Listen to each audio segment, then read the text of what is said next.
কামপুৰত বিদ্যুৎ বিভাগৰ আজব কাণ্ড এমাহত বিদ্যুৎৰ বিল 20,732 টকা হাক লৈ তীব্ৰ চাঞ্চল্য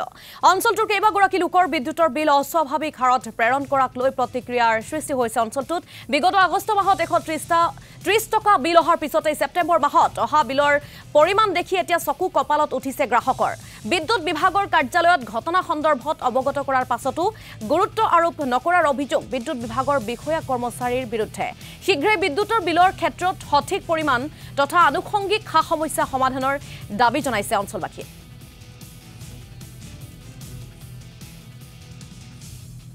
আমাৰ যোৱা মাহত আহিছে 250 টকা তাৰ নেক্সট মাহত আহিছে 224 টকা এতিয়া আহিছে 4,407 টকা আমাৰ ঘৰত তিনটা বল আছে আৰু তিনটা ফেন আছে আৰু অনকিনো একো নাই আগৰ মাহত আছিল 125 টকা 30 টকা আছিল এই মাহত 20,000 কিমান টকা আহিলে অফিসত ইহতে যোগাযোগ কৰিছে যোগাযোগ কৰাৰ পিছতে কৈছে যে 6,000 টকা এটা লেছ দিছে কমাইছে আৰু সেইখিনি টকা দিবলৈ কৈছে আৰু গাঁৱত মানুহ আছে ধৰ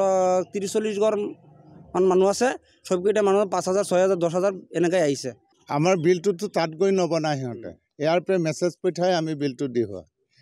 এতিয়া সিহঁতে কৈছে আমি কম আগতে লৈছোঁ এতিয়া গোটেইকেইটা ইউনিট যিমান তোমালোকে জ্বলাইছা সেইকেইটা জমা ৰৈ গ'ল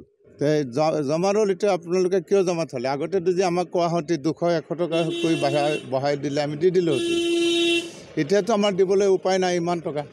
আপোনালোকে মিটাৰ ৰিডিং আনিবলৈ যায় নে নাযায় নাই নাযায় তেওঁলোকে মানে ইয়াৰ পৰা বিল বনাই দিয়ে ইয়াৰ পৰা মানে সিহঁতে বিলটো বনাই দিয়ে কিমান দিন মিটাৰ ৰিডিং আনিবলৈ নোযোৱা প্ৰায় এবছৰ হৈ গৈছে আজিলৈকে যোৱাই নাই